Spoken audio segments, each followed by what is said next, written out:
Aí, se por acaso der algum problema, parar de gravar, vocês, por favor, me avisem, tá? Bom, pessoal, bom dia. Vamos começar. Tem que compartilhar a tela, só um momentinho. Compartilhar a tela. Nossa, coisa esquisita, iniciar compartilhando. Vocês conseguem ver a tela?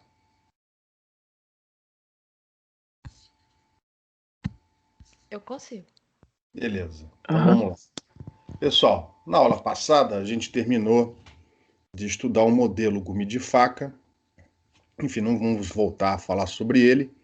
Está aqui a figura que a gente já tinha mostrado na aula passada. A única diferença é que ontem, né, eu acrescentei, eu achei que ficaria melhor acrescentar aqui o elipsoide de Fresnel, que eu acabei fazendo ontem. Então, ele está aparecendo, essa figura vai ficar para a posteridade.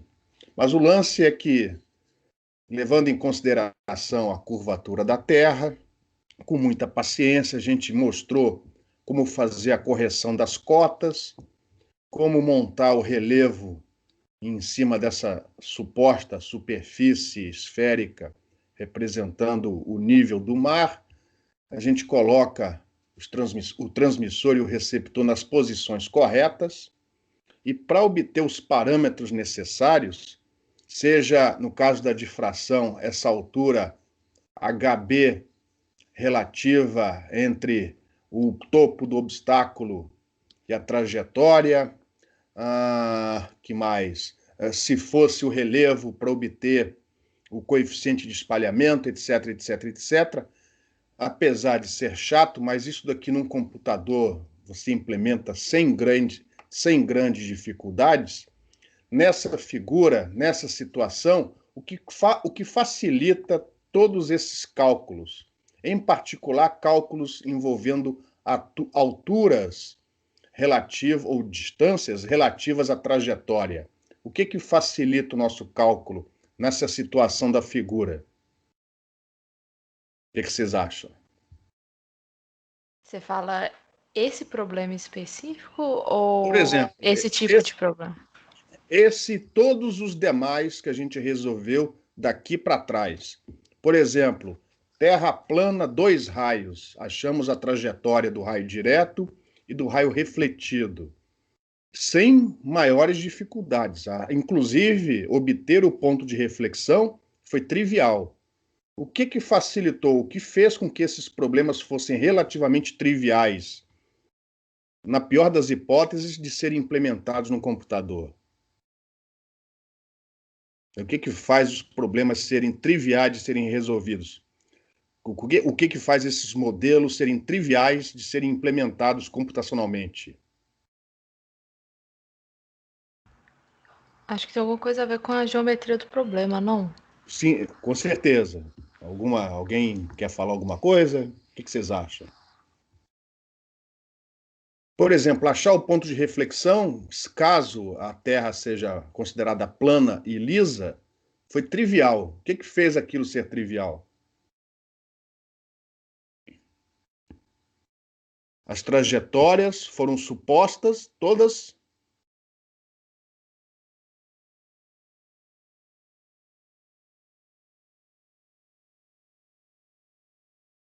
retilíneas. O tempo todo a gente disse que as trajetórias eram retilíneas. Por exemplo, raio direto, uma trajetória retilínea, um segmento de reta, unindo transmissor ao receptor, do transmissor até o receptor. Na hora de achar o ponto de reflexão, por exemplo, usando imagens, a gente assumiu uma trajetória retilínea do transmissor até o ponto de reflexão e depois do ponto de reflexão até o receptor.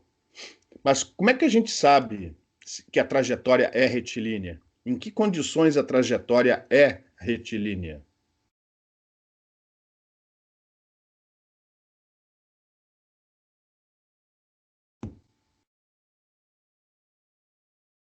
Ninguém quer dizer nada?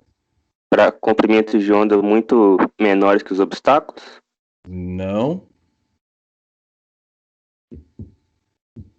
Vocês já devem, não sei, né? Talvez no ciclo básico, vocês, em alguma matéria da física, vocês tenham visto o princípio de Fermat. Isso é verdade ou não? Alguém viu ou se lembra do princípio de Fermat? E que princípio é esse?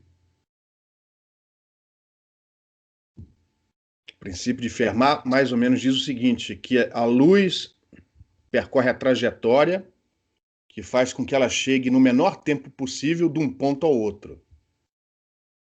Beleza? Então, se o meio for homogêneo, a trajetória é uma reta de um ponto ao outro. Mas vamos imaginar o seguinte, você tem o transmissor num meio, ar, e o receptor em outro meio, a água. A trajetória que faz com que a informação chegue no menor tempo possível entre o transmissor no ar e o receptor na água é uma linha reta?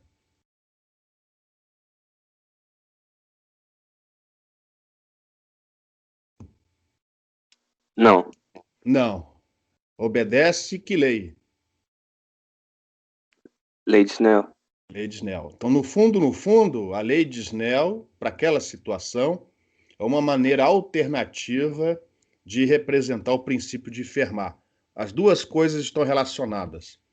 Na síntese ótica, dependendo da geometria, às vezes a gente utiliza direto o princípio de Fermat, em outras situações a gente utiliza a lei de Snell. Vai depender do que for mais fácil para aquela situação. E aí, a pergunta é, a atmosfera em que a gente está aqui, né? Principalmente em relação a altitudes um pouco maiores, você acha que ela é homogênea? A atmosfera é homogênea? Você tem o mesmo índice de refração, a mesma permissividade ao longo do enlace? Não, não tem.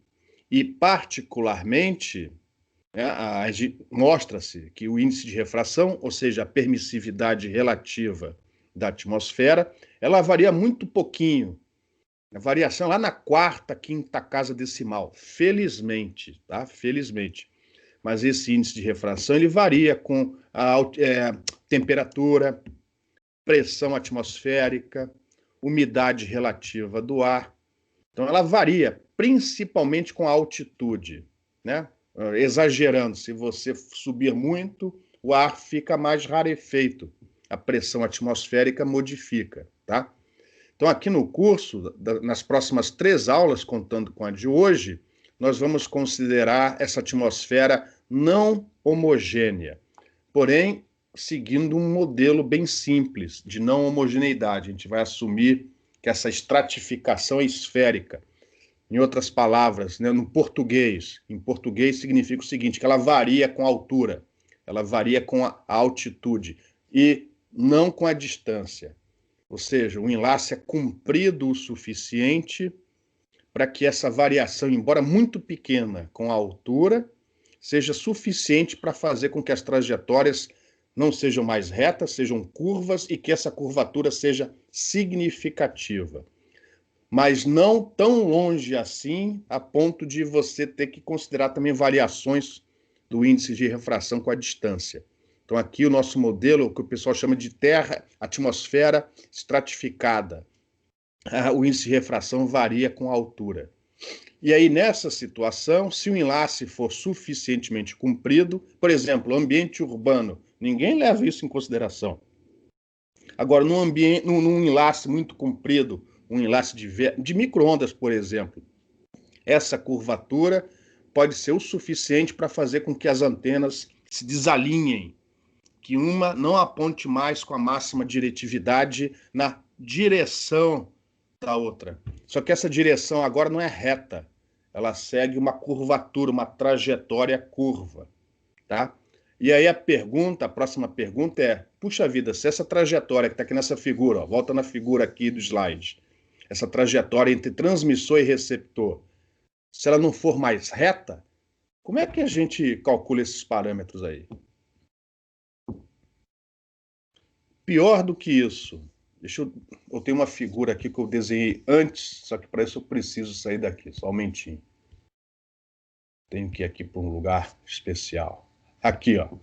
Então, isso aqui vocês estão vendo, né? Desenhei isso aqui no dedão. Se a trajetória é curva, qual delas é aquela que vai atingir o receptor?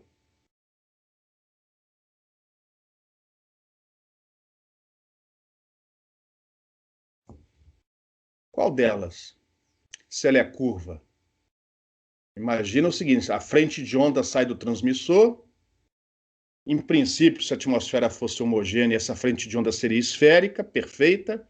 As direções perpendiculares à frente de onda, você teria raios retilíneos saindo do transmissor. Mas se a atmosfera não é mais homogênea, as trajetórias são curvas, você vai ter essa frente de onda levemente deformada, de maneira que as trajetórias agora são curvas, né? Então, uma das coisas que a gente vai ter que fazer aqui, se tudo correr bem até o final da aula, é relacionar, eu estou desenhando assim em linha reta, mas deveria ser acompanhando a curvatura da Terra. Relacionar distância com altura. Porque essa distância com altura, a altura em função da distância, ajuda você ponto a ponto a ir determinando as trajetórias. Caso a gente não consiga uma curva analiticamente definida. Na pior das hipóteses, você vai com a equação que a gente vai obter mais para o final da aula, se tudo correr bem. Você pega várias distâncias, calcula as alturas de cada uma delas, e assim você vai ponto a ponto definindo a trajetória. Mas como é que você sabe que a trajetória que você começou a seguir é aquela que vai para o receptor? Então a gente precisa de mais uma relação, além de altura em função da distância. Alguém quer chutar? Que relação é essa que você precisa para definir de maneira única a trajetória, já que existem infinitas possíveis trajetórias?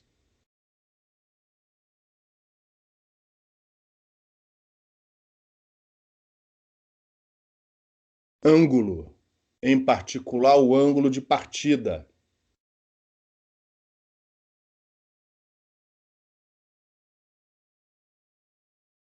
Qual é o ângulo de partida em relação a uma certa referência? Essa referência eu estou antecipando. Vai ser a normal em relação à superfície esférica, supostamente esférica, que representa o nível do mar. Então, esse ângulo de partida é importante. A trajetória que a gente precisa, que vai alcançar lá o receptor, ela parte com um determinado ângulo. E esse determinado ângulo vai estar associado a uma constante. A gente vai ver daqui a pouco, tá?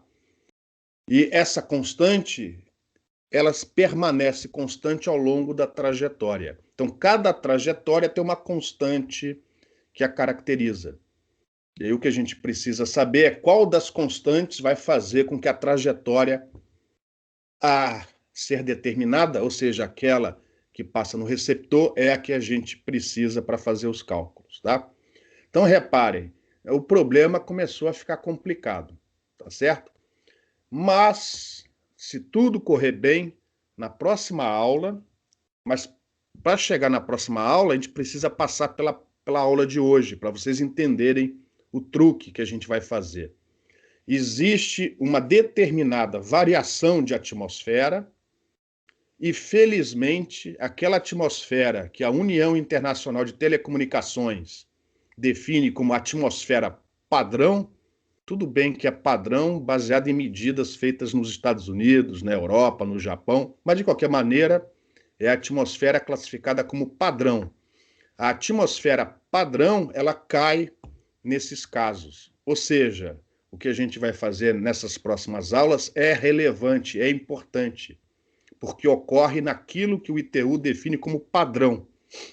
Nessa atmosfera padrão e em outras com características parecidas, existe um truque.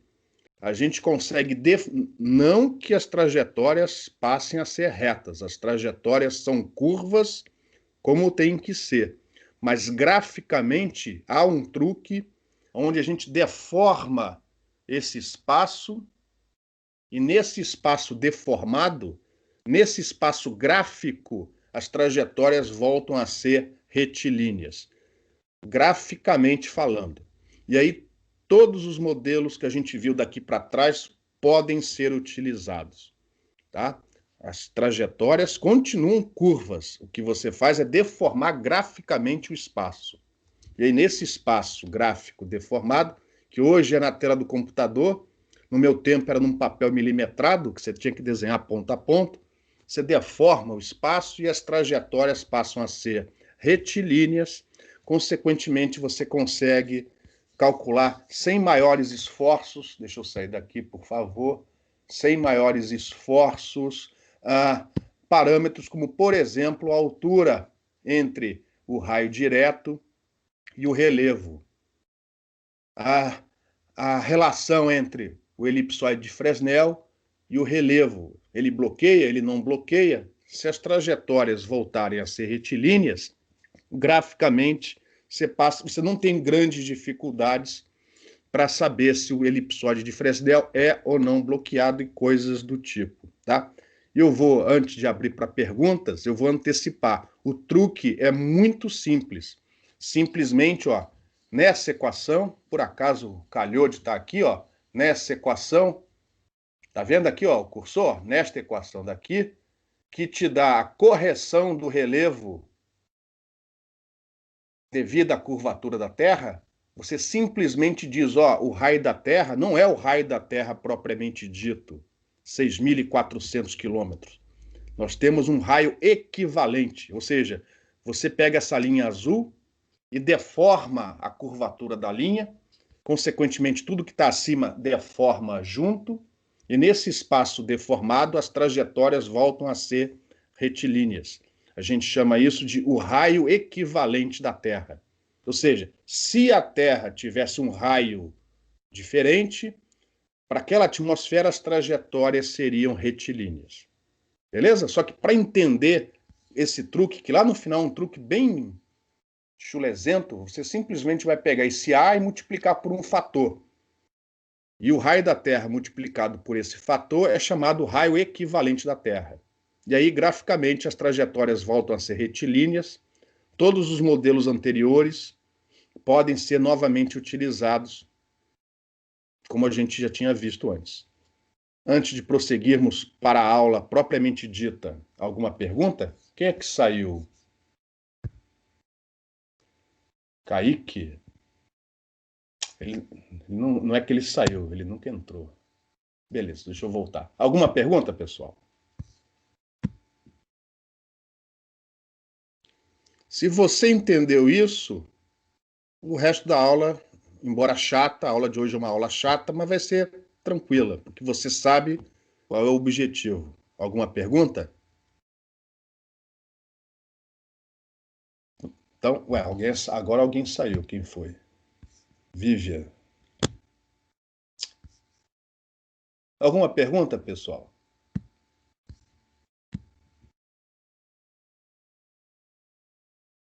Vocês estão escutando? Vocês estão... Oi? Sim. Oh, beleza.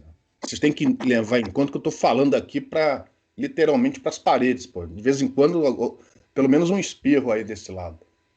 Bom, voltando naquele gráfico que eu tinha mostrado antes, nós vamos precisar achar... Aqui não tem cursor, pô. Nós vamos precisar achar... Olha para a figura, por favor. Como esse ângulo se comporta em relação à trajetória. Então a gente vai precisar, entre outras coisas, definir a direção tangente à trajetória. A gente vai chamar essa direção de S. A direção S, vou pegar um ponto aqui qualquer, vou desenhar. S é um vetor que é tangente à trajetória. A gente vai defini-lo e dividir pelo módulo, de maneira esse S, chapéu, ficar unitário. E nós vamos, naquela mesma posição da trajetória, tomando a superfície esférica da Terra como exemplo, como referência, a gente vai definir o vetor R, que parte lá do centro da Terra e passa pela trajetória. Essa vai ser a direção R. E esse ângulo vai ser dado pelo produto vetorial entre R e S. Então, a primeira etapa desta aula de hoje é determinar a relação entre R chapéu e S chapéu, porque o produto vetorial entre eles dá esse ângulo que a gente precisa para caracterizar a trajetória única que sai do transmissor e chega até no receptor. Além dessa relação, a gente vai precisar daquela que é a altura da trajetória, H, em função da distância. Então, nós queremos, na aula de hoje, duas relações. E essa relação, em particular, a que te dá o ângulo θ, é obtida através de geometria diferencial. Nós temos que, enfim, usar infinitésimos para achar a relação entre S e R. Só que tem um problema. Esse vetor R não é constante. Para diferentes pontos da trajetória, o R é inclinado. Ele varia conforme a trajetória. Logo, esse R chapéu e o S chapéu também, os dois vetores não são constantes. Então, na hora que a gente manipular daqui a pouco as derivadas, a gente não pode passar esses vetores para fora das derivadas. Então, o fato desses vetores não serem constantes é que vai fazer com que a aula de hoje seja chatinha. A gente vai ter que fazer vários passozinhos para que a gente não ponha esses vetores para fora das derivadas, até porque não pode, para finalmente a gente chegar num produto vetorial entre eles. E esse produto vetorial vai dar o ângulo θ que a gente precisa tanto. E aí a gente depois interpreta essa relação. Eu vou deixar a surpresa para depois. Alguma pergunta, pessoal? Não tendo perguntas, então vamos finalmente para o conjunto número 4 de transparências, onde a gente lida única e exclusivamente nesta aula de hoje, na próxima terça-feira, com a tal atmosfera não uniforme, seguindo o modelo de atmosfera estratificada. Puxa, mas no livro do Rapaport não tem isso. Realmente não tem, porque o Rapaport está preocupado com enlaces pequenos, enlaces urbanos, comunicação móvel, pessoal, em regiões urbanas, suburbanas. Os enlaces são pequenos, tão pequenos que essa atmosfera, apesar de não ser homogênea, mas a variação, felizmente, a variação do índice de refração é tão pequenininha, que a trajetória é quase uma reta até chegar no receptor. Então, em ambientes urbanos, isso não é usado. Isso aqui é importante, muito importante, em enlaces mais longos. Rádio, TV, telefonia rural e tantos outros exemplos, tá? Então, não tendo perguntas, pode interromper, tá? Deixa eu colocar a tela cheia, deixa eu mudar o ponteiro moderno, laser. Então, próxima, dutos troposféricos, a gente vai mencionar na próxima quinta-feira, daqui a uma semana. Lembrando que, sem ser essa terça-feira, a outra já é a nossa prova, tá? Então, a prova vai ser... O Kaique está no ar? O Kaique entrou ou não? O Kaique faz TIOG, ele já teve uma prova ontem. A prova é 24 horas. Eu passo o enunciado, vocês vão ter 24 horas para devolver a prova escaneada com qualidade, tá, pessoal? Não pode ficar nem muito escuro, nem muito claro. Tem que ser com uma qualidade boa para que eu possa imprimir e corrigir a prova de vocês, tá? Depois, na semana que vem, a gente fala mais sobre a prova. Então, o problema todo é o nosso índice de refração. Lembrando que o índice de refração, vocês viram isso em física, em alguma disciplina da física. O índice de refração, que aqui vai ser representado pela letra N, é a raiz quadrada da permissividade relativa, ou seja, é a raiz quadrada da razão entre a permissividade e aquela do vácuo, ε0. Para o vácuo, o índice de refração é 1. Para o ar, o índice de refração é aproximadamente 1. É 1,0000, lá na quarta ou quinta casa, ou na terceira casa decimal, dependendo da situação, é que o algarismo vai ficar diferente de 0. Por isso que muitas vezes a gente fala assim, o índice de refração do ar é 1 igual ao do vácuo. Mas quando o enlace começar a ficar comprido, Você não pode mais assumir meio uniforme. Esta variação, apesar de ser muito pequena, ela tem que ser considerada. E lembrando que o ITU classifica uma determinada atmosfera não uniforme como sendo o padrão para os enlaces. Quando você não sabe o que acontece na tua região, você usa o padrão definido pelo ITU. Essa permissividade, esse índice de refração, ele varia com temperatura, pressão e umidade relativa do ar. Eu coloquei essa fórmula daqui, ó, estou cuspindo para vocês essa fórmula, que te dá o índice de refração, N, em função da temperatura, se não me engano aqui em graus Kelvin, da pressão do vapor d'água, que tem a ver com a umidade relativa do ar, e da pressão atmosférica P, propriamente dita. Tá? Então, estudos foram feitos e essa é aproximadamente a relação do índice de refração com esses parâmetros. Mas esse índice de refração, ele é muito próximo de 1 para a atmosfera. Ele é muito próximo de 1. Tipicamente, ó, esse valor é de 1,000. O 3 só aparece na quarta casa decimal. Não é que seja sempre 3. Esse é o valor médio, típico. A variação, mas ela a partir da quarta casa decimal. Então é comum, para não ter que ficar escrevendo 1,000, a gente define essa refratividade. A refratividade, na verdade, é a representação do índice de refração N, só que de uma maneira a te dar um valor, né, que varia um pouco mais e que você possa tratar numericamente de maneira mais eficiente. Aí você pega o índice de refração, que é aproximadamente 1, um pouquinho maior do que 1, retira a unidade dele, e como o que sobra é 0,00, você multiplica por 10 elevado à sexta.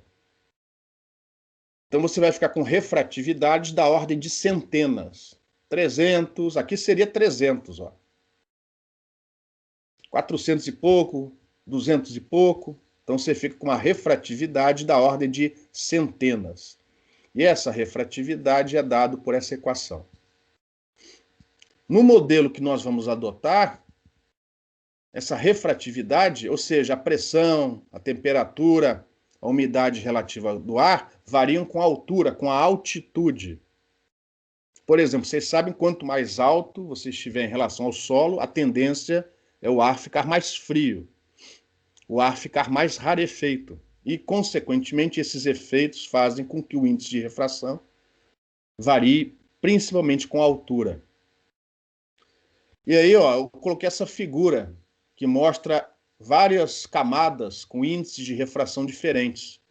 Neste caso daqui, o índice de refração ele está aumentando, aumenta com a altura. Neste outro caso, o índice de refração diminui com a altura. Então, repara, se você aplicar a lei de Snell, que você já conhece em decore e salteado, em cada uma dessas interfaces, e fizer o limite dessas espessuras, as espessuras de cada interface tender para zero, vocês estão vendo o que causa a curvatura da trajetória. A variação do índice de refração causa uma variação no ângulo da trajetória. Lembra que o ângulo da trajetória é importante para a gente. Então nós queremos aqui um equivalente dessa lei de Snell. O problema é que a estratificação ela não é plana, ela é esférica. Então o índice de refração que a gente vai obter para esse problema não é igual àquele índice de refração que a gente estudou, por exemplo, em TIOG, para interface entre dois meios, interface essa plana. Se a estratificação fosse plana, era só aplicar aquela lei de Snell que a gente já conhece. Mas as camadas são esféricas. Então o índice de refração é um pouquinho diferente. É um dos objetivos da aula de hoje, chegar nessa relação entre ângulo da trajetória, que é muito importante para a gente, e a variação do índice de refração com a altura. Alguma pergunta?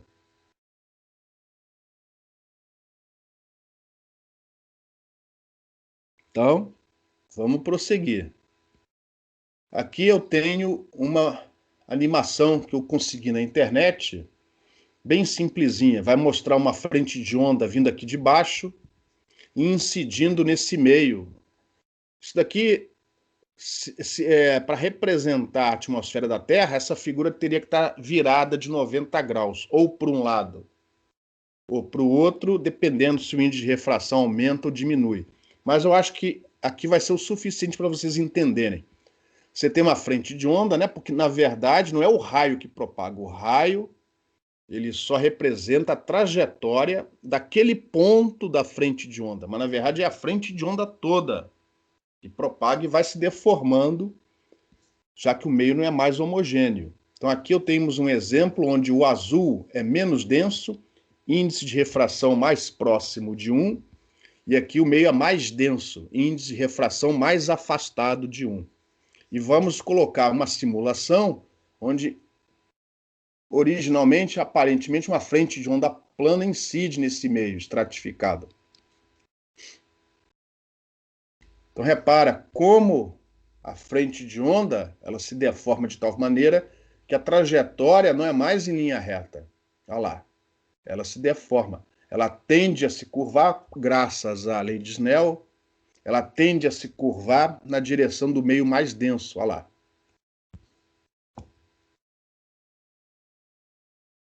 Lógico que isso é uma animação, é uma aproximação. Isso que você está vendo aqui, ó, essas interferências que aparecem aqui, é um defeito da simulação numérica feita. Não era para ter isso daqui, ó. É porque ele chegou aqui nessa parede, o cara colocou uma condição de contorno absorvente que não absorveu direito. Ó. Então a simulação não foi bem feita pela pessoa que fez, mas dá para ilustrar o que a gente está querendo mostrar. Repara que a tendência é a trajetória curvar para a direção do meio mais denso. Professor. Oi. Felizmente uma pergunta. Qual é a pergunta? É porque você falou que poderia estar virado para um lado ou para o outro. Pode. Dependendo qual que é o mais denso, se é embaixo ou se é em cima. Isso. Em qual caso que a parte de baixo, assim, na vida real, que a parte de baixo é menos densa que a parte de cima? Nós vamos falar sobre isso quando a gente lidar na semana que vem com dutos troposféricos. Dutos troposféricos são mudanças abruptas não são, mas mais abruptas do que aquelas da atmosfera padrão. Vou dar um exemplo. Floresta amazônica. Isso aqui no Brasil é um caso típico. Você tem a floresta amazônica. Tá? A floresta amazônica ela é úmida, muito úmida. Tá? Aí o sol nasce. O que vai acontecer? O sol nasce e começa a subir, começa a subir em relação ao horizonte. Né? Começa a subir. O que você acha que acontece? O que sai lá de dentro da floresta? Uma nuvem, um vapor d'água, tá certo? Começa a aquecer. Então, esse vapor d'água rente a copa das árvores, isso causa, com a altura, né, uma mudança abrupta do índice de refração. Ele pode começar subindo, depois cair, depois subir de novo. E isso forma um duto troposférico. É como se fosse um guia de onda no meio da atmosfera. Isso pode fazer com que a informação chegue mais longe, guiada por esse duto, ou pode fazer com que a informação não chegue de jeito nenhum, mesmo a antena receptora estando próxima. Vai depender Nesse da caso, esse duto poderia ter uma densidade menor que o resto da atmosférica, normalmente? Pode ter. Vai depender da natureza. Eu dei o exemplo do vapor, mas, por exemplo, poderia ser rente à superfície gelada. Você tem gelo, de maneira que, próximo do gelo, a temperatura é mais fria. Aí você se afasta do gelo, a temperatura fica menos fria. Mas aí você aumentando a altitude, a temperatura volta a diminuir, entendeu? Então você tem variações no gradiente de temperatura e isso causa variações no gradiente do índice de refração. Então, diferentes situações podem causar essa variação do gradiente. Ora, ele é positivo, gradiente é derivada, né? Ora aumenta, ora diminui com a altitude. Vai depender do ambiente, do cenário. Entendi, beleza? Obrigado, professor. Tranquilo? Tranquilo. Mais alguma pergunta? Então, vamos prosseguir, que hoje tem equação aberta. Então, provavelmente, nessas próximas poucas transparências, vocês vão ter o único exemplo no curso de vocês de onda propagando em meios lineares, isotrópicos, mas não homogêneos, né? Na aula de antenas, na aula de eletromagnetismo, o professor sempre fala assim, não, o que importa mesmo é meio linear, homogêneo e isotrópico. E larga a bucha. Agora a gente vai mostrar, pelo menos até certo ponto, porque o problema é muito mais simples do que o caso mais geral, como lidar quando você tem um meio não homogêneo, um meio inhomogêneo, mas continua sendo linear e isotrópico. Então adivinha o que vai acontecer? O que vai aparecer agora? As equações de Maxwell. Beleza? Então lá as equações de Maxwell para meio sem fontes. Ou seja, a antena ficou lá para trás, ela já radiou a frente de onda, e num meio linear, isotrópico e não homogêneo, essas são as equações de Maxwell. Ué, mas qual foi a mudança aqui? Não estou vendo mudança nenhuma. Vocês estão vendo alguma mudança em relação ao meio homogêneo?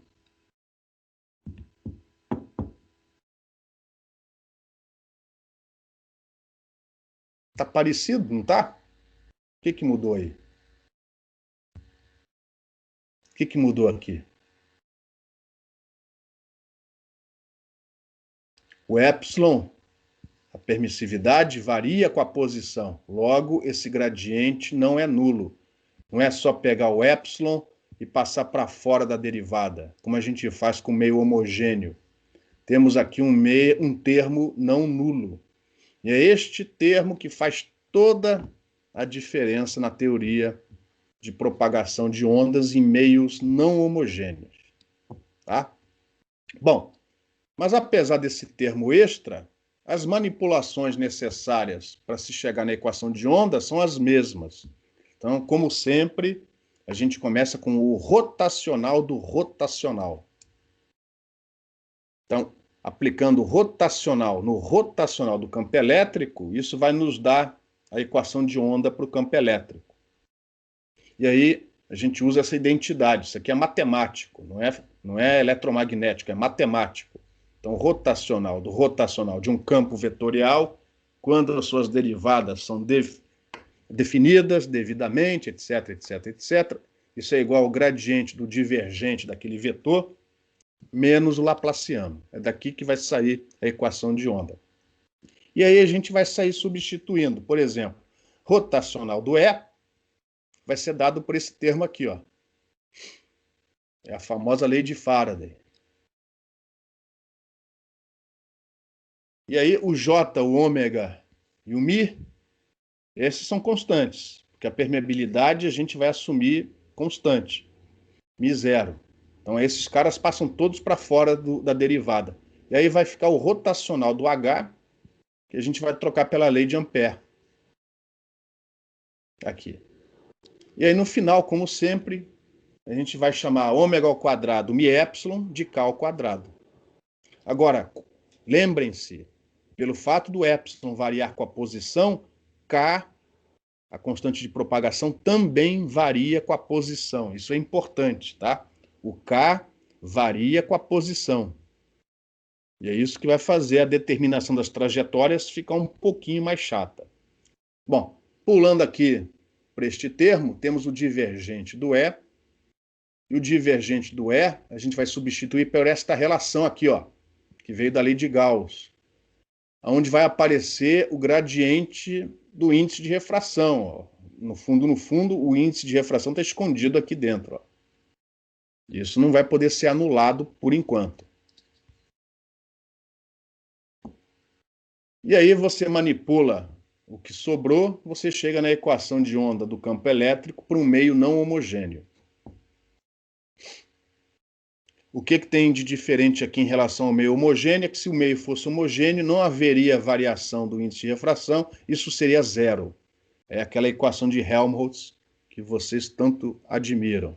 Aqui, ó, esse termo, em princípio, vai ficar aí atrapalhando bastante a solução do problema.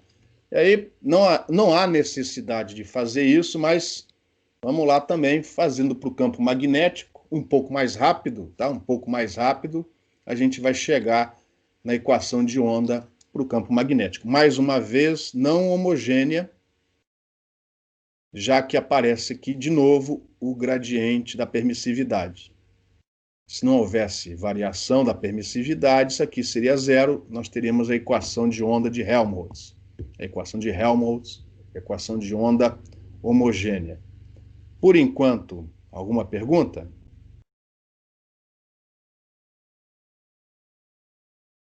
Bom, de qualquer maneira, observe que... perdão, desculpa. Mas nós vamos assumir o seguinte, agora vem uma aproximação. Nosso problema é mais fácil do que o caso inhomogêneo mais geral possível. A prática, né, como a Vivian já ficou aí perguntando, questionando, né, puxa, mas esse negócio varia tanto assim? Na prática, não.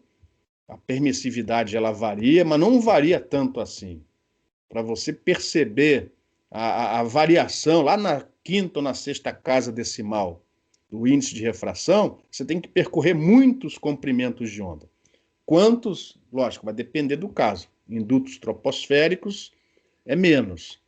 Na atmosfera padrão, mais.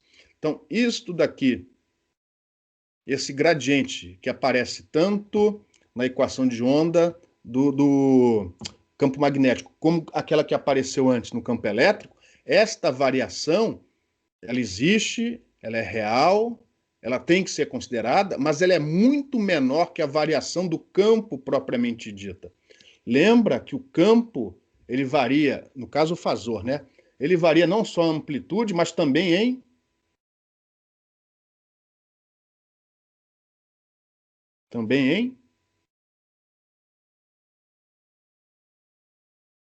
fase. O campo oscila, não só no tempo, mas também no espaço.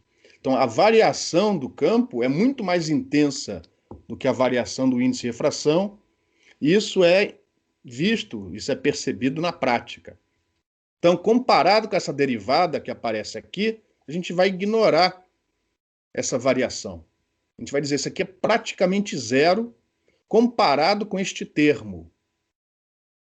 E aí, se a gente fizer isso para as duas, nós chegamos na equação de onda para a nossa atmosfera não homogênea.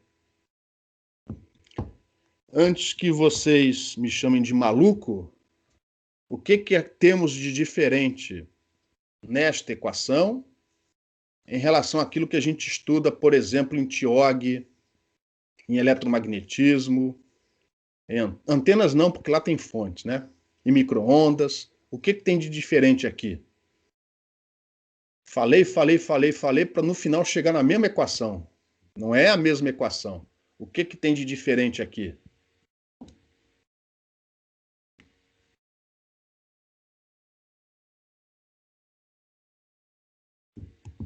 Ninguém se habilita? Ainda tem alguém aí prestando atenção? Eu falei na transparência anterior. O que tem aqui de importante nesse K? K não é constante. Oi, não entendi. K varia. Isso, exatamente. O K varia com a posição.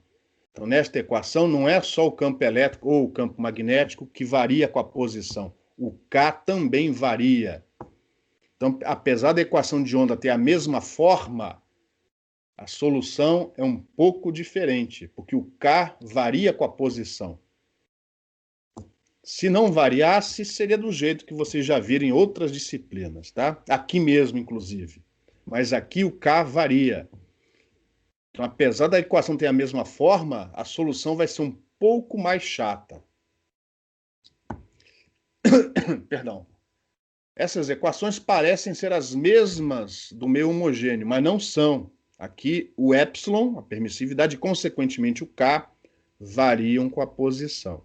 Apesar dessa variação ser pequena, mas eles variam. E aqui a gente vai reescrever para ficar do jeito como aparece geralmente nos livros de propagação. O pessoal de propagação, por motivos que só eles sabem direito, eles não gostam de lidar com o valor da permissividade propriamente dito. Eles gostam de estudar o fenômeno usando índice de refração. Provavelmente tem a ver com as teorias que já vêm de ótica, trajetórias óticas. Então isso vem com o pessoal de ótica, eles preferem usar o índice de refração. Então, antes de começar a fazer as contas, a gente pegou o K ao quadrado, que, como sempre, é ômega ao quadrado mi epsilon. Aí pegamos o epsilon e reescrevemos essa permissividade em termos da permissividade do vácuo, o epsilon zero, e a permissividade relativa, epsilon r.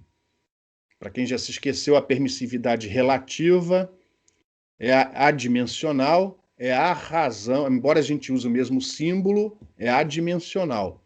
Ela é a razão entre o epsilon e o epsilon zero. E a gente sabe que o índice de refração é a raiz quadrada do epsilon zero, ou do epsilon relativo. Então, na verdade, o epsilon relativo é o índice de refração ao quadrado. O epsilon relativo é o índice de refração ao quadrado. E aqui dentro, ó, sobrou ômega ao quadrado, mi zero, epsilon zero. A gente vai dizer que esse é o K0 do vácuo ao quadrado. Então, K0 seria, ou é a constante de propagação, caso essa onda estivesse propagando no vácuo. K0 vai ser ômega raiz de mi zero, epsilon zero, multiplicado pelo índice de refração ao quadrado, ou seja, multiplicado por epsilon r. A variação com a posição está aqui dentro do N. K0 é constante.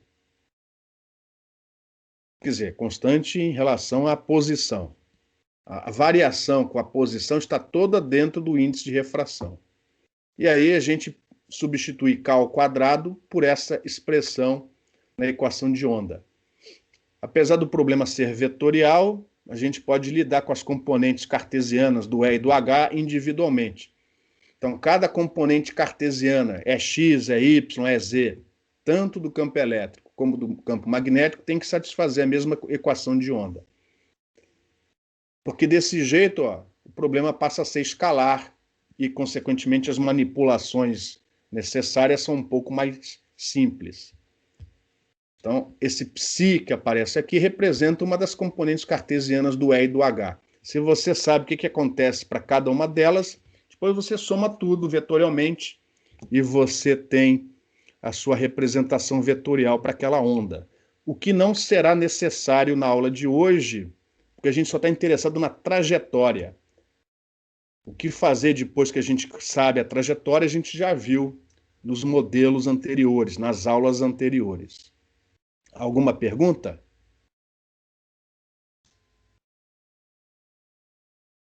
Não tendo pergunta, ó, não se esqueçam que o N varia com a posição.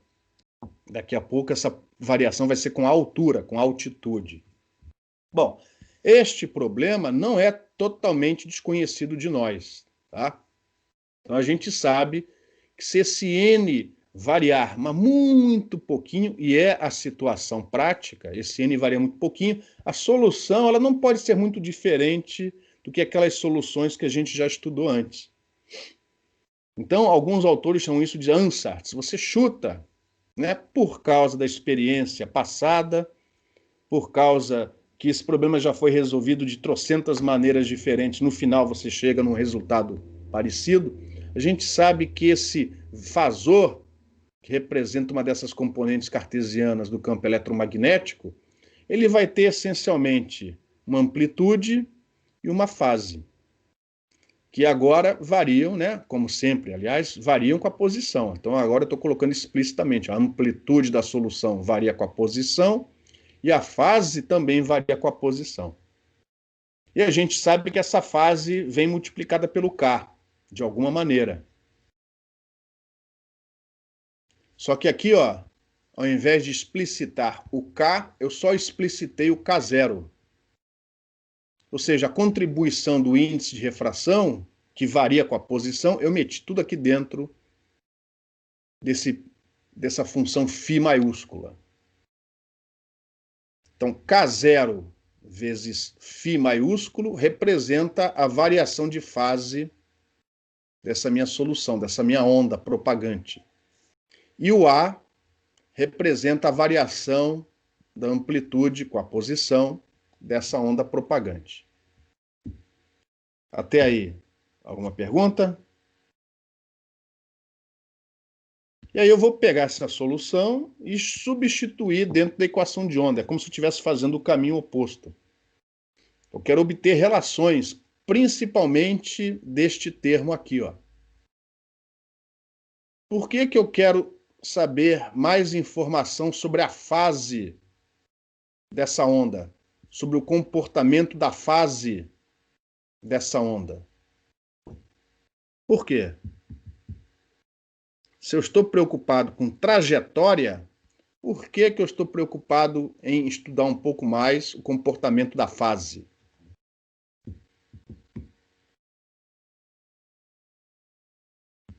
Alguém se habilita? Como é que eu obtenho trajetória? O que que é uma trajetória? A trajetória da onda. O que que é a trajetória? Geometricamente, o que que é a trajetória? Por exemplo, a onda plana propaga na direção Z. Como é que eu acho a trajetória dessa onda plana? Geralmente a gente fala que a trajetória é a direção onde ela varia com máxima intensidade, né? Assim que ela chega com máxima intensidade no receptor, né? Não necessariamente. Por exemplo, eu posso pegar a minha antena, apontar para o chão e o receptor lá está lá da frente. Não necessariamente. Do ponto de vista óptico, o que que é a trajetória? Esquece o receptor. O que que é a trajetória? Você tem uma onda propagando. Como é que você define trajetória da onda? A onda plana propaga na direção Z. A onda esférica são raios partindo de um ponto, que é a fonte daquela a frente de onda esférica. Como é que eu defino trajetória? O que que é trajetória? É a direção É o Oi? Pode produto falar. vetorial dos campos, né? Não. Eletromagnético. Vetor de point, né? Não. Isso. Não. Por definição, com isso você calcula o fluxo de energia, a direção do fluxo de energia. Por exemplo, se a onda não for TEM, você pode ter surpresas. Por definição, ótica, trajetória é a direção perpendicular à frente de onda. Por definição, a trajetória, o raio, a trajetória do raio, você pega um ponto da frente de onda e acompanha esse ponto. E essa trajetória, a direção da trajetória é, por definição, um vetor perpendicular à frente de onda. A frente de onda é uma superfície, você acha o gradiente dessa superfície e esse gradiente define a direção da trajetória naquela posição. Beleza? E o que é frente de onda? Como é que você calcula a frente de onda? O que é a frente de onda? Por definição, é a superfície onde a fase é... Ô, pessoal, isso é física, é ciclo básico.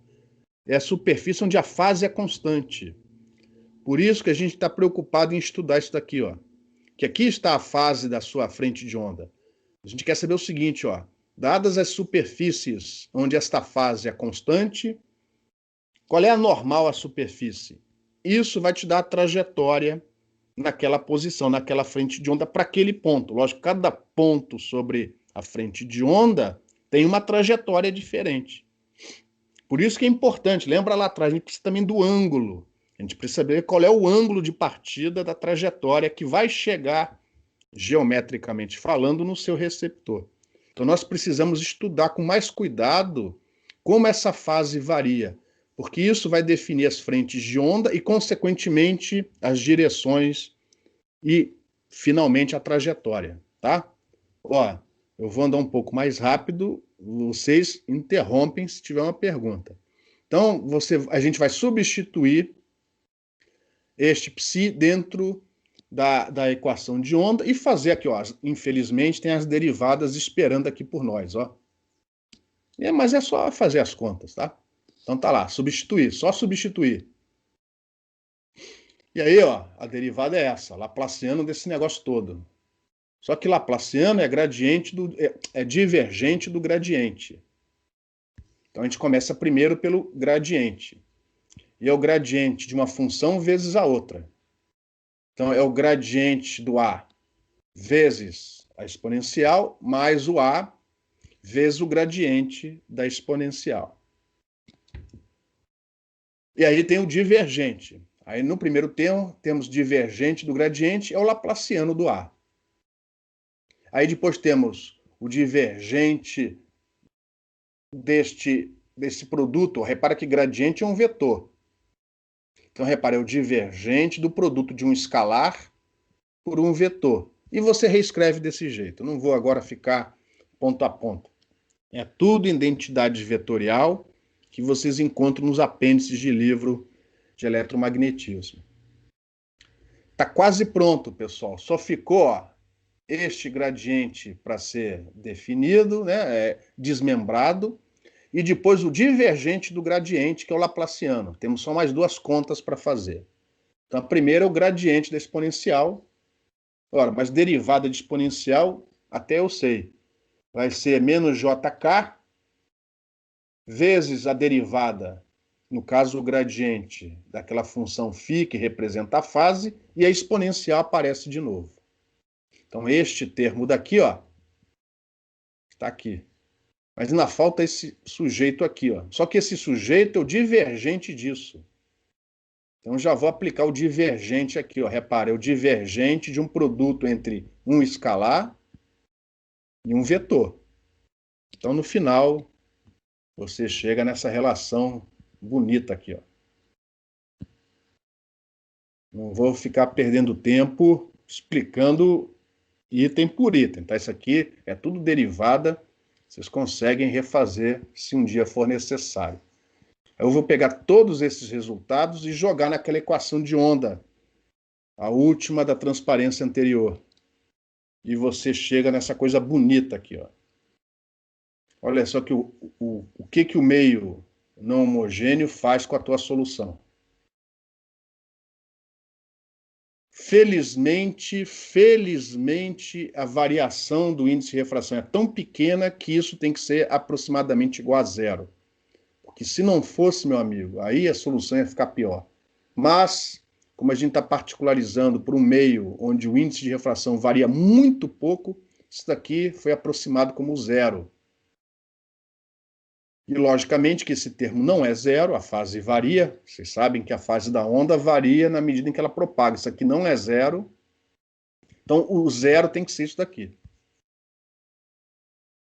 Só que isso daqui tem um valor complexo, repara. Você tem parte real e parte imaginária. Tudo que multiplica J aqui, ó. Poxa, de onde surgiu esse J? Veio da derivada da fase, ó. Várias derivadas da fase fizeram aparecer esse termo imaginário aqui. Então, quem tem que ser zero é tanto a parte real como a parte imaginária. Então, na verdade, aqui, ó, temos duas equações reais. São essas duas aqui, ó. Isso daqui, ó, a primeira equação corresponde à parte real desta equação e a de baixo a parte imaginária. Mas nós estamos interessados na variação da fase. Então, se eu não estou enganado, a equação que a gente precisa é esta daqui, ó. Aliás, essa vai ser a equação que a gente vai... A gente pode usar uma ou a outra. Vai ser mais fácil manipular essa de cima. Então, se não estou enganado, eu vou pegar só essa de cima, porque ela contém a informação que eu preciso. Tá? A primeira equação, essa aqui de cima, nós temos aqui variação da amplitude, derivada em relação a derivada dA da amplitude, e aqui derivada de fase. O que vocês acham, não do problema que estamos resolvendo agora, que para nós é uma novidade, mas daquilo que vocês já viram em antenas, daquilo que vocês já viram antes em propagação de ondas, o que vocês acham que é mais intenso na propagação de uma onda? A sua variação de fase ou a variação de amplitude?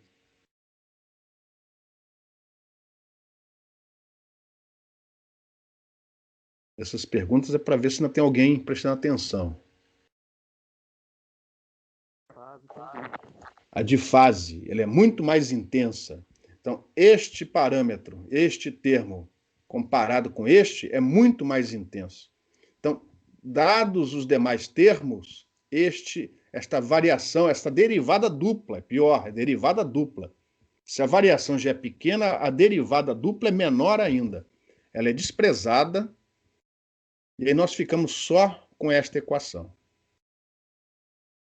Repara que nesta equação o A e o K0 aparecem nos dois termos e essa soma tem que ser igual a zero. Então, cortando o A e o K0 ao quadrado, nós chegamos numa relação mais simples, que é essa daqui, ó. Uma relação que relaciona o índice de refração com o gradiente da fase, da função que representa a fase. E do grego isso aí chama-se equação do eiconal. Eu já esqueci qual é a tradução de eiconal para o português, tá? Agora falhou aqui a memória. Por que essa relação é importante? Por que essa relação é importante? A gente acabou de falar. Por que isso aqui é importante? Por que esse gradiente é importante? Porque isso vai nos dar a direção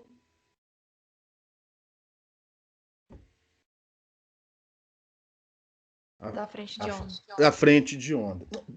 Perdão, a direção perpendicular à frente de onda. Gradiente dessa função nos dá a direção perpendicular a essa frente de onda, onde a fase é constante.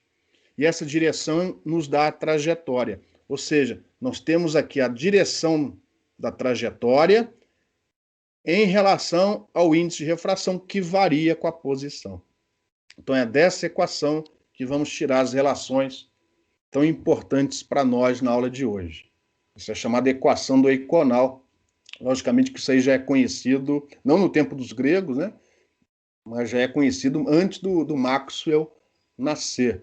O princípio de Fermat, a criação de lentes, etc., já eram conhecidas muito antes do Maxwell nascer. Mas que beleza que a gente consegue obtê-las, inclusive, das equações de Maxwell. Ou seja, as equações de Maxwell não devem estar tão erradas assim, né? Então, agora a equação do eiconal. Então, dela a gente obtém o comportamento aproximado, lógico, porque é um limite assintótico, um monte de coisas foram anuladas, foram consideradas muito menores do que, então um limite. A gente chama isso limite da ótica geométrica. Então, isso nos dá o comportamento aproximado dessa frente de onda e, consequentemente, a direção de propagação. Então, está aqui uma figura bem mal feita. Essa superfície azul está tentando representar a frente de onda, aonde a fase naquela posição é constante, e nós queremos determinar isso daqui, ó, é a trajetória. A gente quer acompanhar um determinado ponto S ao longo, né, na medida em que essa frente de onda se propaga. E para isso a gente precisa medir distâncias, enfim, ao longo da trajetória. E na notação que eu estou usando aqui nas notas de aula, essa distância medida ao longo da trajetória vai ser o S. S para nós não é o vetor de point, mas em princípio até seria, tá? O S para nós é a distância medida ao longo da trajetória, que infelizmente é curva, porque o índice de refração, o N, não é constante, ele varia com esta mesma posição. Você pega uma certa referência, um certo origem, uma certa origem no sistema de coordenadas, que no nosso caso, por causa da esfericidade da superfície terrestre, ou pelo menos do nível do mar, a gente vai tomar como referência o centro da Terra. Então imagina que a Terra seja esférica. A gente vai pegar o centro dessa Terra, e ali vai ser a origem do nosso sistema de coordenadas.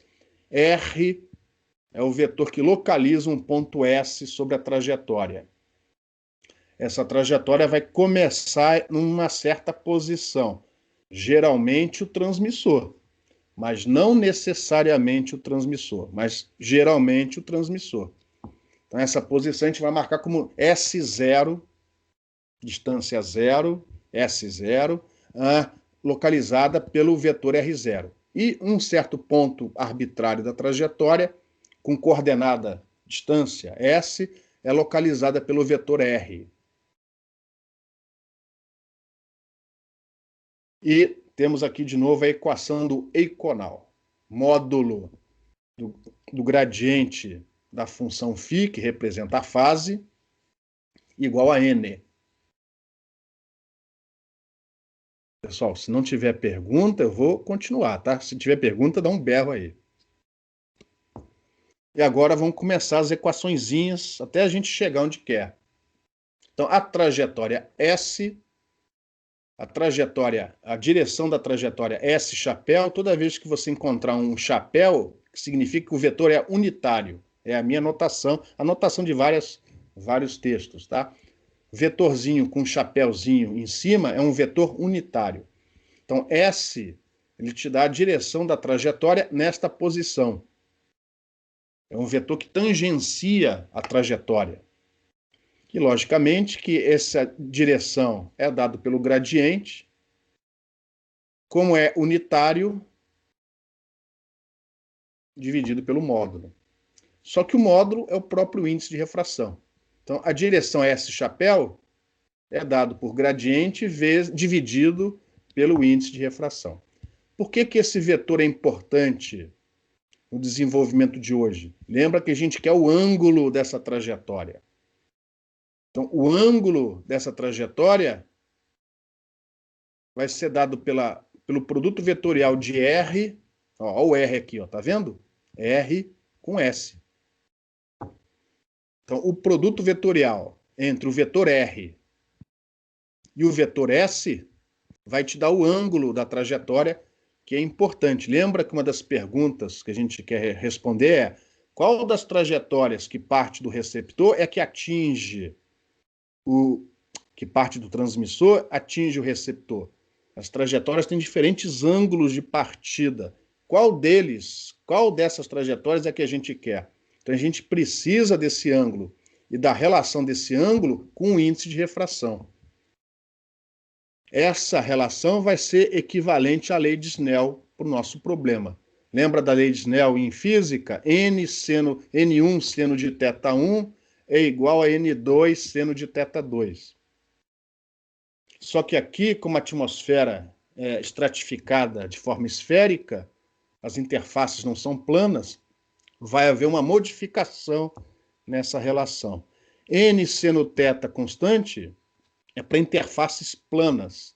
Aqui a equação é outra. E é isso que a gente quer obter agora, nos próximos slides. Alguma pergunta? Não tendo pergunta, vamos prosseguir. Então, para chegar nesse objetivo, a gente vai ter que passar por vários passos, tá? Então, lembrando mais uma vez que o n ao quadrado é dado pelo módulo ao quadrado disso, que por sua vez é o gradiente escalar o gradiente.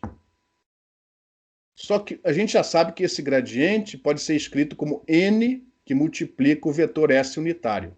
Então, um desses gradientes eu substituí por n S unitário. E aí nós temos esse produto escalar aqui, ó, S unitário escalar gradiente de φ. Isso é a mesma coisa que a derivada da função φ em relação à variável S. Lembrando que S é a distância percorrida medida ao longo da trajetória. Então nós já temos aqui, ó, uma relação envolvendo a derivada, a variação da fase em relação à posição na trajetória. E com isso a gente chega numa segunda relação, que a variação da fase em relação à coordenada ao longo da trajetória S é igual ao índice de refração. Prosseguindo. Se você tirar o gradiente dos dois lados da equação, nós vamos chegar nesta relação assim. Gradiente de n é igual ao gradiente dessa derivada. Derivada é operador linear. Então você pode primeiro tirar a derivada e depois o gradiente, ou primeiro tirar o gradiente e depois a derivada. Então foi o que a gente fez aqui. A gente trocou a ordem. Passou a derivada em relação a S para fora e o gradiente para dentro. Só que o gradiente de φ, ó, a gente já tinha visto antes, cadê? Gradiente de φ é n vezes o vetor S. Vou andar um pouco mais rápido, né? E se você integrar dos dois lados, ou seja, se você integrar isso daqui ao longo da trajetória, nós chegamos na forma integral do princípio de Fermat. Ou seja, a diferença de fase entre a posição R e a posição inicial R0 é dado por essa integral aqui, ó. Essa é a forma integral do princípio de Fermat. Então, na verdade, essa transparência aqui, para falar a verdade, não precisava, tá? Mas, enfim, isso aqui é para mostrar que a equação do Eikonal ela está relacionada ao princípio de Fermat. Então, essa foi a primeira e última vez que vocês viram isso na vida de vocês, tá? Bom, prosseguindo. Então, na verdade, vamos lá. Essa transparência foi para falar um pouco mais da equação do Eikonal e para mostrar que ela está diretamente relacionada com o princípio de Fermat. O princípio de Fermat diz o seguinte: a luz percorre a trajetória que faz com que ela chegue o mais rápido possível até um certo ponto. Se o meio for homogêneo, se n for constante, essa trajetória é reta. Se não for, você tem uma trajetória que não é reta. Por exemplo, esta equação explica a lei de Snell, ou seja, havendo mudança de meio, havendo mudança de n, a trajetória dentro do mesmo meio ela é reta, mas ela faz uma curva de tal maneira que ela chega o mais rápido possível no outro ponto. Você deduz a lei de Snell dessa equação. Ou dessa aqui de cima, que também é equivalente. Essa aqui é o equivalente diferencial, essa aqui é o equivalente integral. Tá? Enfim, vamos continuar. No nosso modelo, a gente não vai assumir uma variação qualquer. Repara que nessas equações, estou voltando muito para trás, né? Repara que aqui tem um gradiente de n. Ele é fundamental para a gente. Porque esse gradiente de n, essa variação do índice de refração, vai nos dar alguma informação sobre a direção do S. E a gente precisa dessa direção para achar o ângulo da trajetória. Só que a gente não vai fazer para qualquer caso. Nós agora vamos particularizar mais uma vez. A gente vai assumir que essa atmosfera, ela varia, o índice de refração dela varia com a posição, mas apenas com a altura, apenas com H. A gente chama esse modelo de estratificação esférica da atmosfera. O índice de refração varia, mas varia com a altura. E repara, ó, é esse ângulo que a gente quer obter. Ele vai ser dado pelo produto vetorial. S chapéu com R chapéu. Isso vai dar o seno desse ângulo. O R a gente sabe como calcular. Dada a posição, é só traçar uma reta lá do centro da Terra, passando por esse ponto na trajetória. A direção S, a gente sabe que tem a ver, ó, com essa derivada. Ou seja, com a variação do índice de refração. Então a gente vai fazer aqui algumas manipulações para obter esse produto vetorial. O problema é que, observe, não só o S varia com a posição, mas o R também. Por causa da curvatura da Terra, repara, o R aqui aponta para lá e aqui aponta noutra direção. O R não é constante. Então, infelizmente, a gente não pode ficar, nem passar o R para dentro de derivada, nem tirar o R de dentro de derivadas. É por isso que a gente precisa fazer as manipulações que vamos fazer aqui para finalmente obter esse produto vetorial. Então a gente vai começar da equação 3 anterior, que relaciona o gradiente de n com esta derivada. E aqui vem o que faz o problema aqui ser específico. A gente não vai assumir variações arbitrárias. Daqui para frente, esse índice de refração só varia com a altura, ou seja, só varia com R. O R das coordenadas esféricas, assumindo a origem no centro da Terra. R é dado por A, o raio da Terra, ou pelo menos o raio relativo ao nível do mar, mais a altura acima do nível do mar, que é o que vai definir a posição da sua trajetória. Se você pegar o apêndice do livro, o gradiente expresso em coordenadas esféricas, e jogar fora as variações com os ângulos, ficar só com a variação em relação a R, o gradiente é simplesmente isso daqui, ó. Então, repara, estamos chegando mais ou menos onde a gente quer, ó. R, chapéu, relacionado com S, chapéu. A gente precisa do produto vetorial entre eles. Só que a gente não pode meter vetor R para dentro de derivada, porque ele não é constante. Então, a gente precisa fazer mais algumas manipulações. E aproveitando aqui, ó, para definir, R, para nós, é o A, o raio da Terra até o nível do mar, mais H, a altura da trajetória medida a partir do nível do mar. Não se esqueçam dessa relação, ela vai ser importante mais adiante. Fazemos o produto vetorial de R dos dois lados desta relação. R vetorial de um lado, R vetorial do outro. Ora, R vetorial com ele mesmo é zero. R vetorial com ele mesmo é zero. Então, o produto vetorial deste termo por R é zero. Antes que você fique contente, como já foi dito, eu não posso, infelizmente, pegar esse R e passar para dentro da derivada. Senão o problema estava resolvido, porque ele não é constante.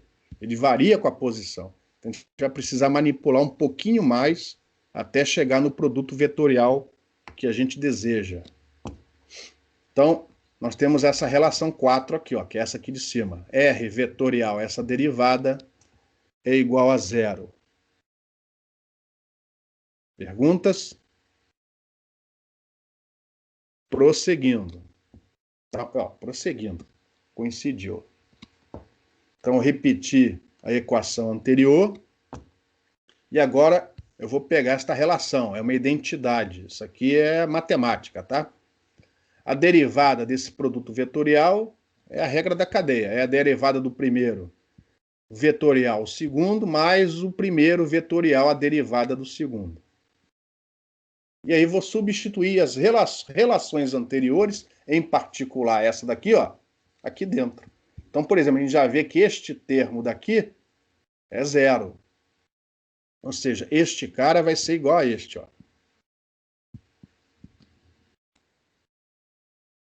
É a quinta relação. Este cara é igual a este.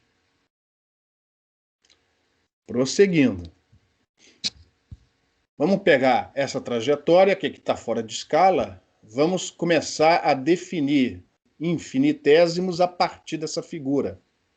Então, vamos definir o ds, né, o infinitésimo de arco ao longo da trajetória, fazendo o limite do S tendendo para S0. Ou seja, deste ponto vai tender para este ponto. E isso vai definir um ds, que já apareceu nas equações anteriores. Consequentemente, existe um dr. O dr é a diferença entre este vetor R0 e o vetor R, que é R0 mais o infinitésimo de dr. Então, ΔR é, obviamente, R0 mais ΔR menos R0. Acontece que isso vai ser o arco na direção S. ds na direção S. Então, repara, esta relação, que vem da geometria diferencial, derivadas ao longo de linhas, diz o seguinte, que a variação do vetor posição R em relação a S é a própria direção tangente à trajetória. dependendo do curso de cálculo que vocês fizeram no ciclo básico, em alguns livros você chega a ver isso. Tá? A trajetória, a direção tangente à trajetória é a derivada da posição daquela trajetória em relação à coordenada S medida ao longo da trajetória.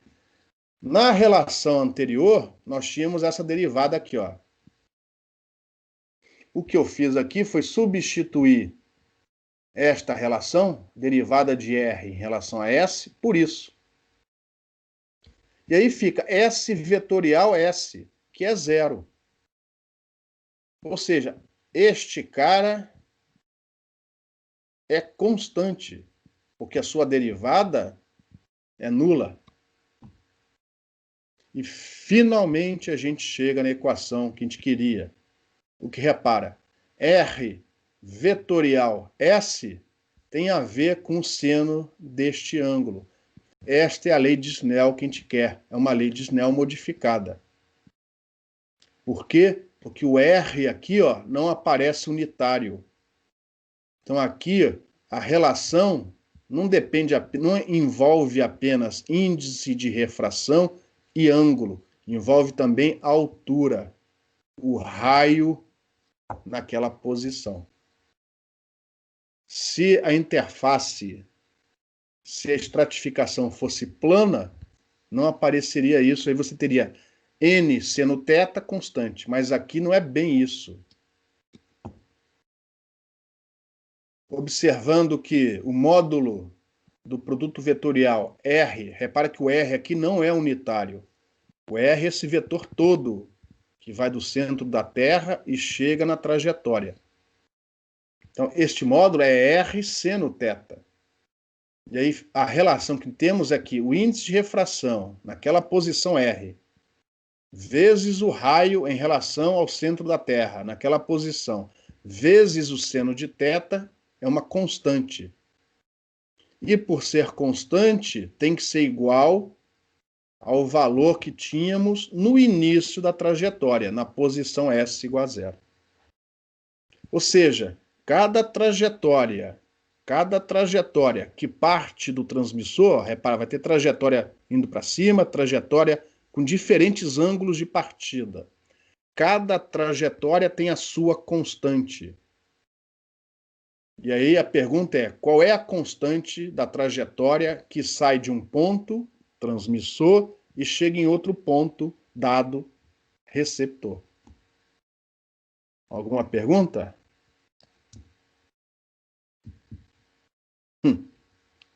Beleza? Então repare, isso aqui não é a lei de Snell, como vocês conhecem. Tem um R atrapalhando.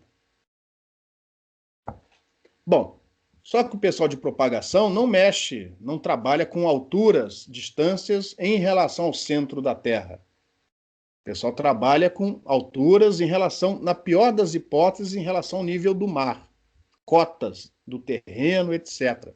Então, lembra que R é A, o raio da Terra, mais H. Então, a gente vai trocar aqui, ó, esse R por A mais H, se eu não estou enganado. Ó. A gente trocou o R por A mais H. R por A mais H. Mas mesmo assim não aparece o A no numerador. Isso é muito grande. Pô. Então o que a gente faz é, ao invés de trabalhar aqui com o índice de refração propriamente dito, o pessoal de propagação define um índice de refração modificado.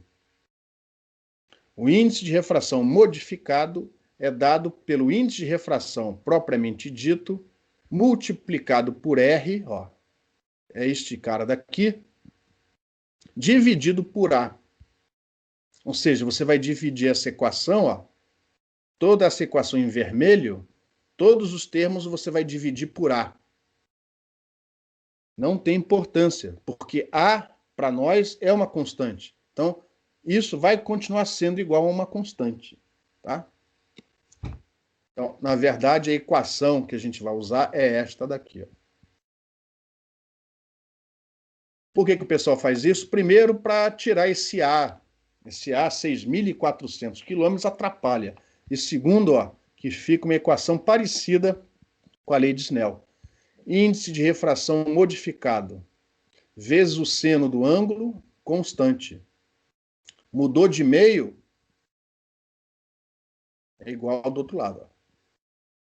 Essa é a lei de Snell para a atmosfera estratificada. O que entra aqui não é o índice de refração, propriamente dito, mas sim esta definição, chamada de índice de refração modificado. Alguma pergunta?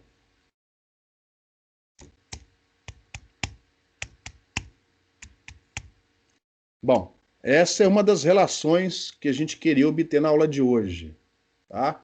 A relação entre o ângulo da trajetória, este ângulo daqui, e o índice de refração, que varia com a posição. Então, esta é uma das relações importantes da aula de hoje. Antes de prosseguir, já está terminando, não sei se vai dar para ver a outra relação, mas vamos interpretar isso de uma outra maneira, porque ficou muito vetor, muita derivada.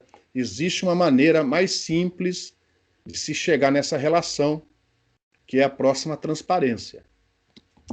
Então, observe que estas últimas equações são variações da lei de Snell, só que para interfaces esféricas e não para interfaces planas. Então, coloquei aqui um desenho.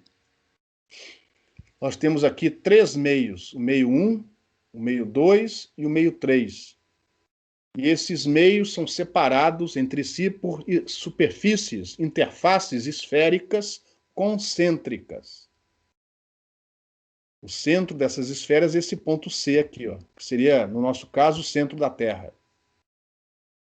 A Terra já está aqui embaixo, isso aqui seria uma representação da atmosfera. Na medida em que você se afasta do nível do mar, o índice de refração vai aumentando, só que aqui de maneira discreta.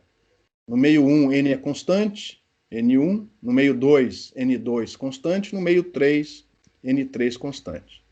E aí eu peguei uma trajetória aqui, ó, que em cada meio ela é retilínea.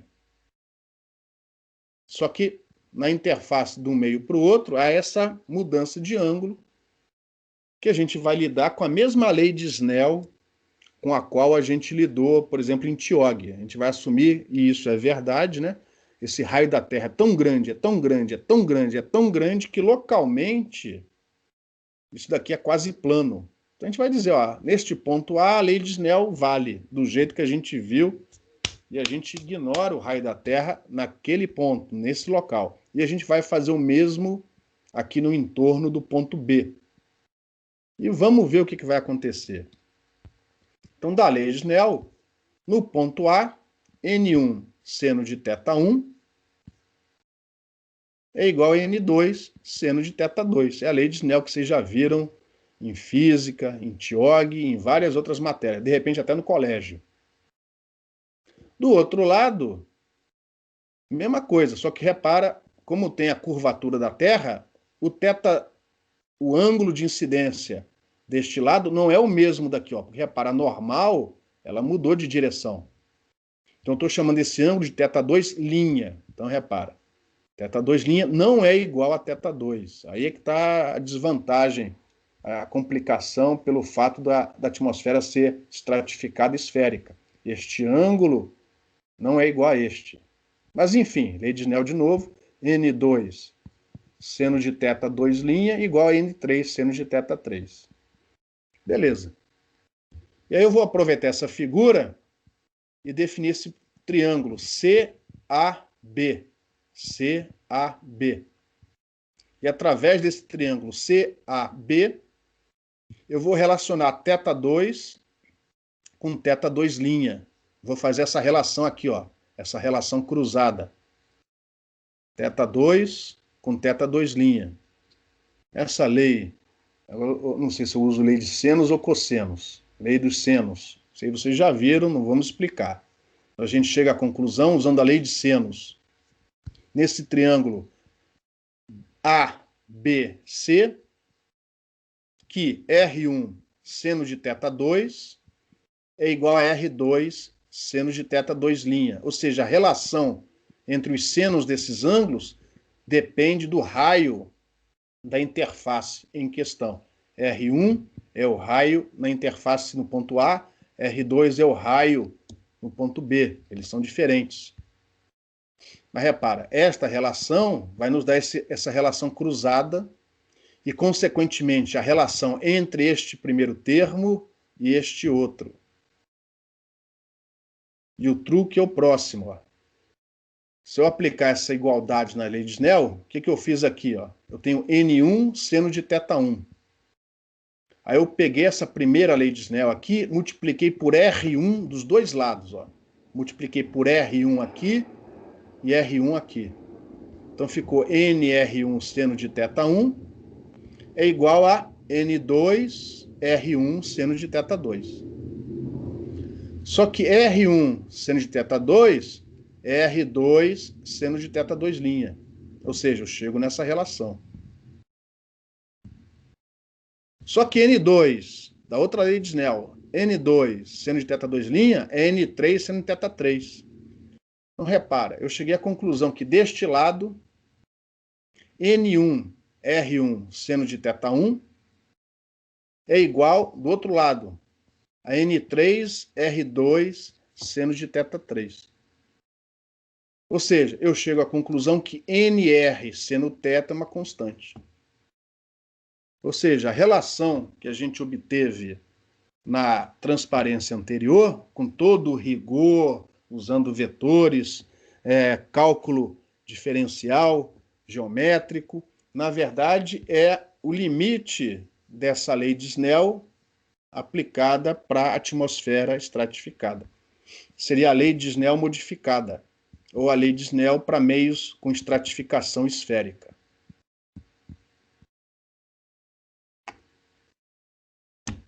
Alguma pergunta, pessoal? Em minha defesa, deixa eu só falar, no meu tempo de estudante, o professor falava, isso daqui é constante, tacava o pau, tá? Eu não consigo fazer isso. Eu tenho que explicar, por isso que a aula de hoje está chata, né? Porque, na verdade, ele só precisava desse resultado aqui, ó. Mas pelo menos vocês estão vendo de onde vem. Se o R for constante, ou seja, se as superfícies, se as interfaces forem planas, você chega, nesse caso particular de interface plana, que N seno θ é uma constante. É o caso, por exemplo, que vocês viram em TIOG, interface plana entre dois meios.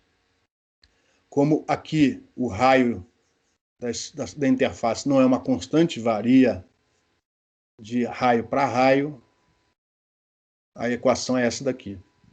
Cada trajetória que parte do transmissor, com um certo ângulo de partida diferente, vai ter a sua constante. E essa constante permanece constante ao longo da trajetória. Agora, a segunda equação mais importante para a aula de hoje, vamos ver até onde a gente consegue ir. Vai ser obtida com essa figura, mais uma vez, é a mesma figura que a gente já usou antes. Tá?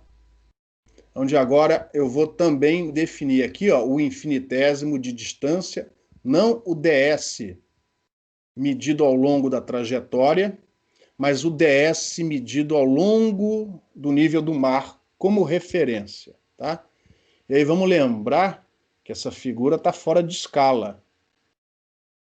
Nos nossos casos particulares, os casos de interesse, né, essas distâncias e essas alturas são muito, muito, muito menores do que o raio da Terra. Mas se eu desenhar em escala, a gente não vai enxergar a curvatura que faz diferença se o enlace for suficientemente comprido.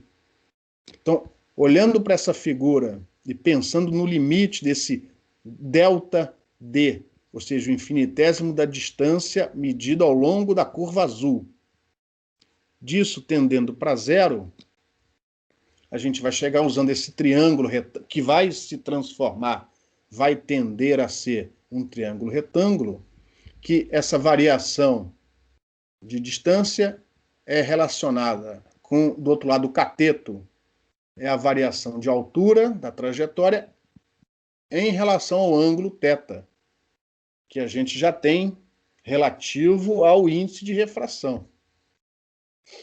Então, a gente pega o tangente desse ângulo, que é igual, como sempre, a seno de θ dividido por cosseno de θ. Mas eu não quero esse cosseno de θ, porque da equação anterior, da lei de Snell modificada, nós temos uma relação para seno de θ. Então a gente reescreve esse cosseno de θ como sendo mais ou menos a raiz quadrada de 1 menos seno ao quadrado de θ. Por que mais ou menos? Porque a gente está trabalhando no entorno de θ igual a π sobre 2. Se o θ for menor que π sobre 2, cosseno de θ é positivo. Quando θ é igual a π sobre 2, isso aqui é zero. E se o θ for maior que π sobre 2, é menos. Então, pessoal, esse sinal, que é um incômodo, mas é o que há. Esse sinal significa o seguinte: se a trajetória sobe em relação ao nível do horizonte, o sinal é mais.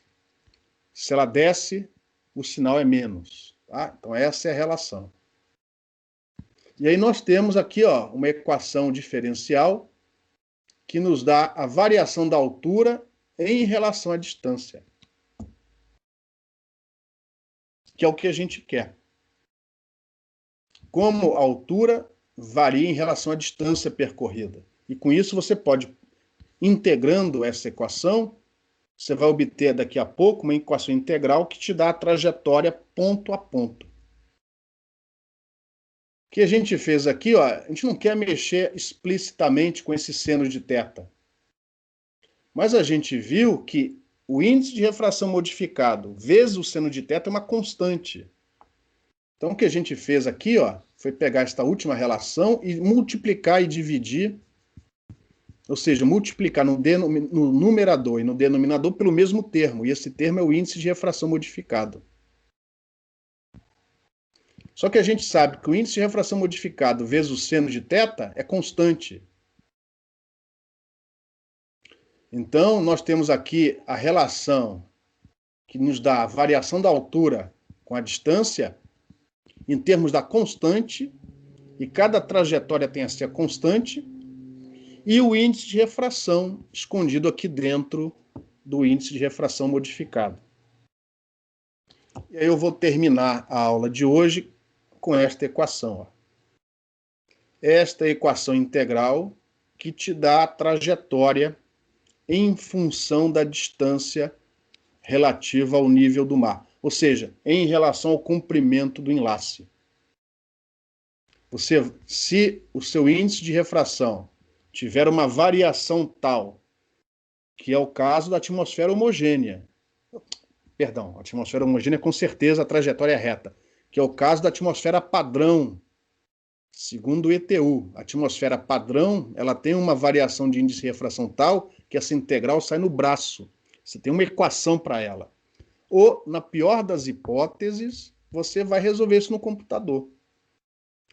Partindo de um ponto onde D é igual a D0, geralmente D0 é igual a zero, é o início do enlace, a uma certa altura da antena transmissora em relação ao nível do mar, se for necessário, já corrigindo a cota por causa da esfericidade da Terra, você vai variando a distância e calculando o H que você tem que ter nesse limite de integração para a igualdade ser obtida. E você vai fazendo isso ponto a ponto, ponto a ponto, ponto a ponto, e vai determinando a trajetória em função da distância. A aula de hoje foi cansativa, mas se tudo correr bem, vocês vão entender melhor na próxima semana como fazer para deformar essa figura de tal maneira que a trajetória volte a ser desenhada, graficamente desenhada, como uma linha reta. Mas, infelizmente, antes disso, a gente precisava chegar nesta equação aqui. Porque daqui, com umas certas massagens que a gente vai fazer nela na próxima aula, que a gente chega nesse conceito de raio equivalente para a Terra. Porque a gente não quer essas trajetórias curvas, a gente quer que elas voltem, se for possível, que elas voltem a ser desenhadas como linhas retas. Alguma pergunta, pessoal?